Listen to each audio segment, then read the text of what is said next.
Halo semua, kami dari kelompok ini akan membahas analisis pembebanan jembatan Suramadu berdasarkan Standar Nasional Indonesia 1725/2000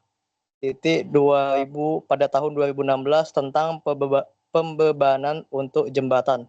Di sini kami ada Muhammad Tufail Al-Gausi, Dedi Megi, Bang Elki, dan saya Glenn Bryan. Dan teman-teman saya dua lagi itu belum masuk dikarenakan sedang sibuk atau dan juga ada yang sakit. Oke, jadi kami mulai dari bab 1. Oke, Dedi, silakan dibaca. Yang pertama, data teknis jembatan Suramadu. Yang pertama, spesifikasi umum. Panjang totalnya 5.438 meter, lebarnya 30 meter, tipenya cable stayed bridge atau jembatan kabel panjang yang berlokasi menghubungkan Surabaya dan Bangkalan, Madura. Tahun operasinya yaitu 2009. Terus kita masuk ke konfigurasi jembatan. Jembatan Suramadu terdiri dari 3 segmen utama. Yang pertama, jalan layang atau causeway. Di sisi Surabaya ada 36 bentang dikali 40 meter. Di sisi Madura ada 45 bentang dikali 40 meter. Lalu konstruksinya PCI atau Precast Concrete E-Grader. Dan pondasinya pipa baja dengan diameter 60 cm. Lalu ada jembatan penghubung atau approach bridge. Konstruksinya adalah pre-stressed box girder. Bentangnya 80 meter dikali 7 bentang setiap sisi. Pondasinya board pile dengan diameter 180 cm dengan kedalaman 60 sampai 90 meter. Lalu ada jembatan utama yaitu atau main bridge. Panjangnya adalah 818 meter. Bentang utamanya 434 meter. Bentang samping 192 meter. Tinggi pylon 146 meter dari permukaan laut, clearance vertikal 35 meter dari permukaan laut, lantainya komposit double planks tebal 2,4 meter, pondasinya board pile dengan diameter 2,43 meter yang memiliki kedalaman 71 sampai 80 meter. Lalu masuk ke geometri jalur. Lajur kendaraannya ada 4 lajur dengan lebar 3,5 meter, memiliki 2 arah. Lalu lajur daruratnya memiliki 2 lajur dengan lebar 2,75 meter. Dan yang terakhir, lajur sepeda motor memiliki 2 lajur khusus di sisi luar. Lalu selanjutnya akan dibacakan oleh teman saya.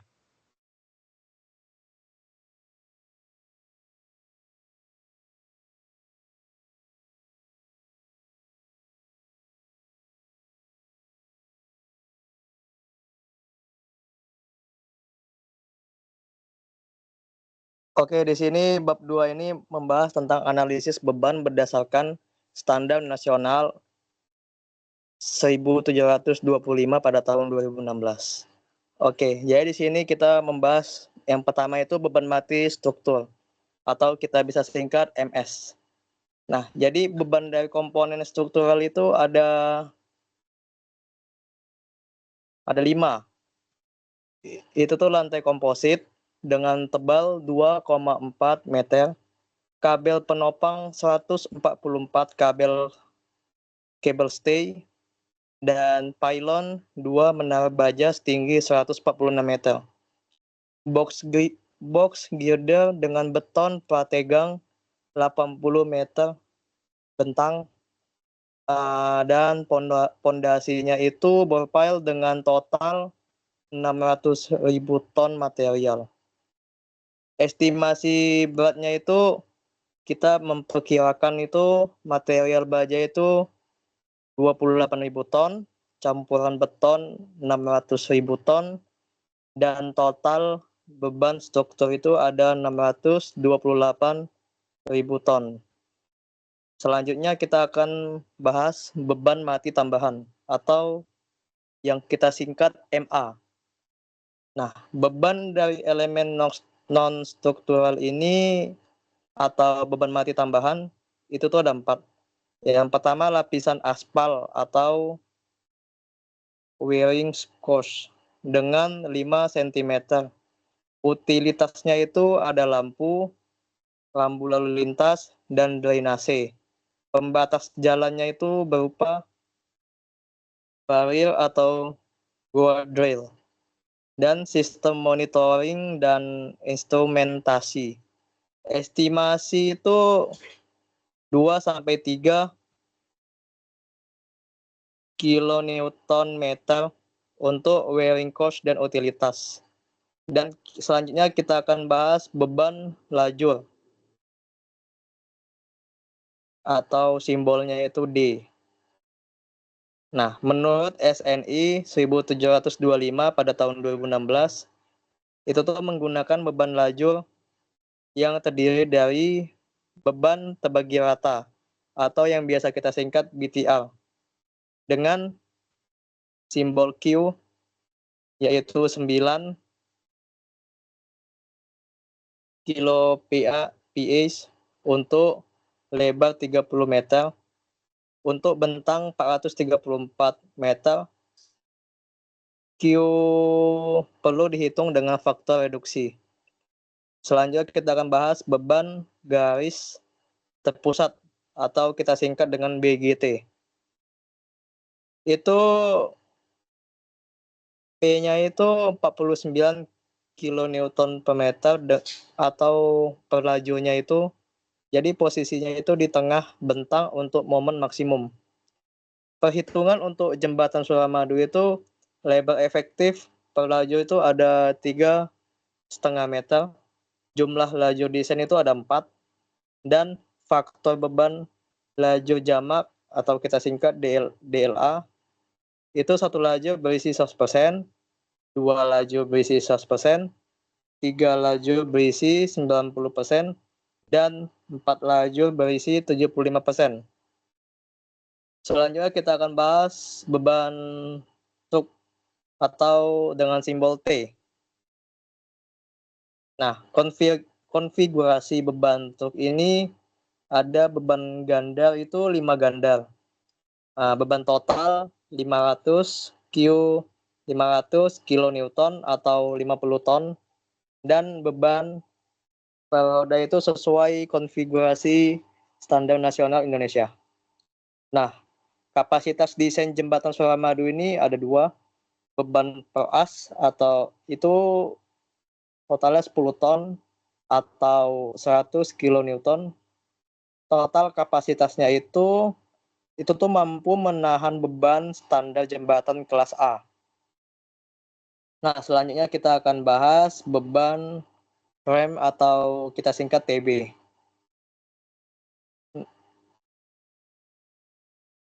Nah, itu tuh gaya remnya itu 25% dari beban dari berat kendaraan truk desain.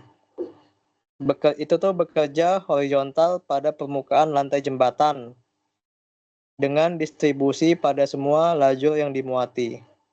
Setelah itu kita bahas beban angin. Menurut pasal 8 Standar Nasional Indonesia 1725 pada tahun 2016 itu, kita bahas tekanan angin dasar dengan simbol VB. Lokasi di pesisir pantai atau laut. Kecepatan angin rencana itu simbol VB dengan 35 meter per second. Itu tuh kecepatan dasar. Nah, periode ulang itu 50 tahun untuk jembatan penting. Selanjutnya ada tekanan angin pada struktur dengan simbol EWS. Kita tuh menggunakan formula SNI 1725 pada tahun 2016. Nah, jadi di sini ada rumusnya itu TEW sama dengan 0,0006 dikali CW dikali VW kuadrat dikali AB dalam Newton. Di mana CW adalah koefisien seret untuk kabel itu 0,7. Untuk struktur box itu 1,2 sampai 1,5. Nah, VW itu kecepatan angin desain dan AB itu luas proyeksi struktur. Kondisi operasional jembatan Suramadu itu kecepatan angin 40 km per jam atau 11 meter per second untuk motor. Nah, untuk mobil itu kecepatan anginnya 65 km per jam atau 18 meter per second. Dan ini tuh desain tahan angin dengan 200 km per jam dengan 55 meter per second. Nah, beban angin pada kendaraan itu atau simbolnya EWL, tekanan horizontal yaitu 1,46 km Newton per meter pada ketinggian di bawah 100 cm dari lantai. Diterapkan pada luas proyeksi kendaraan. Nah, selanjutnya kita akan bahas beban gempa menurut pasal 9 Standar Nasional Indonesia 1725 tahun 2016. Di sini ada zona gempa. Kita pertama bahas zona gempa, lokasi di Selat Madura, zona seismik. Zona 3 sampai 4, resiko sedang dan tinggi. Jembatan didesain dengan sistem isolasi gempa. Nah, selanjutnya ada parameter gempa.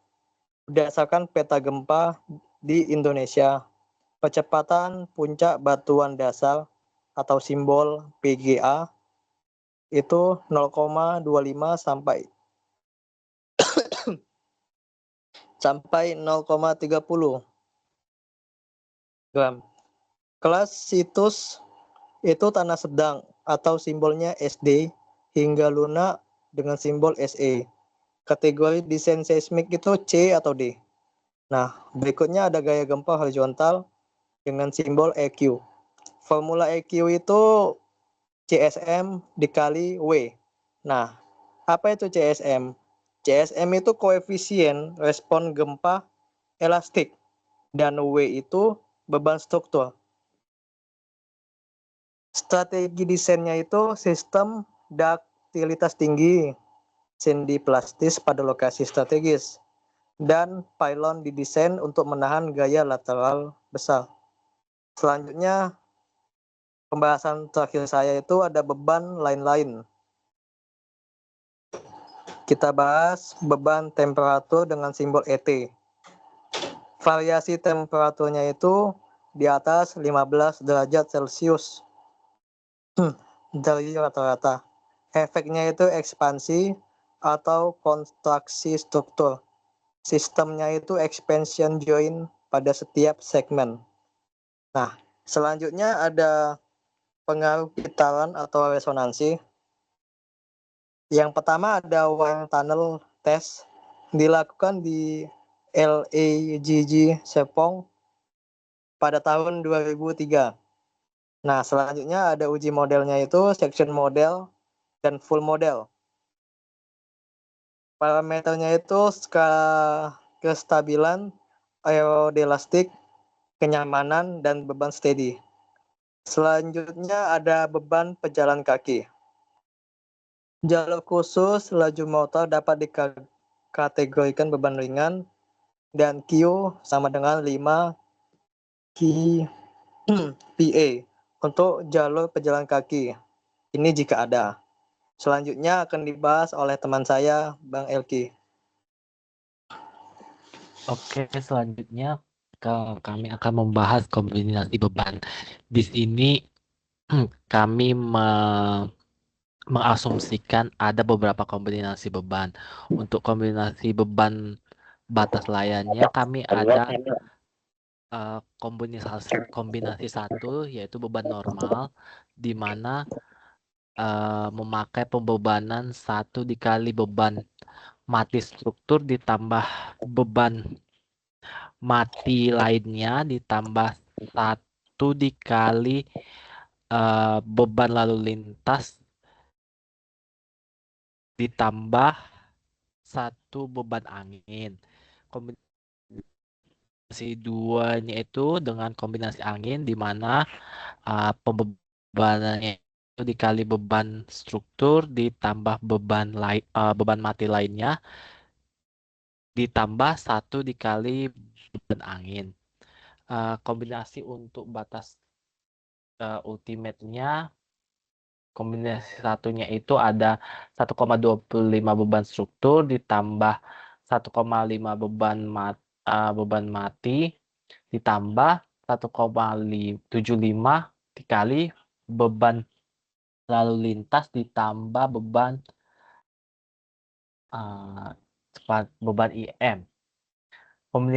Kombinasi keduanya itu dengan angin ekstrim yaitu 1,25 beban struktur ditambah 1,5 beban mati ditambah 1,4 beban angin.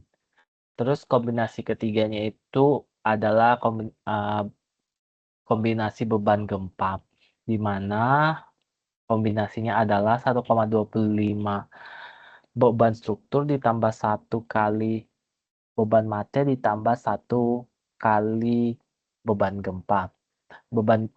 Kombinasi keempatnya itu dengan gempa dan beban lalu lintas, di mana pembebanannya 1,5 beban struktur ditambah 1 kali beban materi ditambah 1 kali beban gempa ditambah 0,5 beban lalu lintas. Faktor beban dan reduksi, faktor modifikasi beban, di mana μD adalah faktor duktilitas, μR faktor redundansi, μI faktor kepentingan operasional itu sekitar 1,05 jembatan penting. Untuk jembatan penting. Untuk jembatan Suramadu kategorinya adalah jembatan nasional vital. Faktor kepentingannya itu karena dia masuk jembatan penting jadinya μI-nya itu 1,05. Selanjutnya akan dilanjutkan teman kami Alga. Ya, saya akan membahas analisis kapasitas dan kinerja. Kapasitas lalu lintas harian. Data operasional motor 8.000 sampai 9.000 kendaraan per hari. Mobil 4.000 kendaraan per hari. Total kurang lebih 12.000 sampai 13.000 kendaraan per hari. Kapasitas desain jembatan 4 lajur standar 30.000 sampai 40.000 kendaraan per hari. Status masih di bawah kapasitas desain. Umur rencana desain 100 tahun. Tahun operasi 2009. Usia saat ini di 2025 yaitu 16 tahun. Sisa umur kurang lebih 84 tahun. Sistem monitoring jembatan dilengkapi dengan sistem monitoring cuaca, kecepatan angin, sensor getaran, monitoring korosi pada kabel. Inspeksi berskala sesuai standar. Oke, selanjutnya akan disampaikan oleh teman saya, Leo. Oke, berikutnya ada kesimpulan dan rekomendasi. Di poin pertama ada kesesuaian dengan SNI 1725/2016. Spek yang sesuai, yang pertama beban lalu lintas memenuhi beban lajur D standar. Kedua, beban angin desain mampu menahan 200 km per jam. Ketiga, beban gempa didesain untuk zona seismik moderate high. Yang keempat, faktor keamanan menggunakan kombinasi pembebanan ultimate. Yang kelima, sistem monitoring terintegrasi untuk keselamatan operasional. Untuk catatan penting, SNI 1725/2016 diterbitkan tahun 2016, sementara jembatan dibangun 2003 sampai 2009. Jembatan menggunakan standar sebelumnya RSNI T02/2005 atau setara. Namun prinsip desain tetap kompatibel dengan SNI 1725/2016. Untuk poin kedua ada rekomendasi pemeliharaan mengingat usia 16 tahun 2025 Yang pertama, inspeksi rutin. Cable state, cek korosi dan tension. Expansion joint, periksa kondisi dan fungsi. Bearing pad, evaluasi deformasi. Coating anti korosi, pembaruan sesuai jadwal. Yang kedua, monitoring berkelanjutan. Wind speed monitoring 24/7. Structural health monitoring. Traffic load monitoring. Yang ketiga, evaluasi KARAS. Reassessment setiap 10 tahun, update beban lalu lintas aktual, evaluasi fatigue, life, kabel, dan struktur. Untuk poin ketiga, perhatian khusus untuk lingkungan laut, korosi material akibat air laut, erosi pondasi akibat arus laut, pertumbuhan biota laut pada struktur bawah. Kedua, beban dinamis.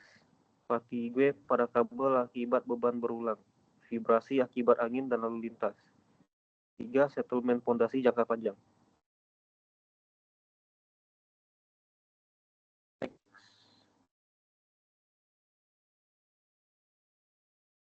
Oke, segitu saja dari pembahasan kami. Jika ada kesalahan kata dalam kami minta maaf karena kami bukanlah makhluk sempurna, kami masih pelajar, kami butuh belajar untuk memastikan bahwa kami itu betul dan benar. Jika ada kritik dan saran bisa kalian komen di YouTube kami, dan juga kelompok kami izin undur diri dulu. Terima kasih. Wassalamualaikum warahmatullahi wabarakatuh.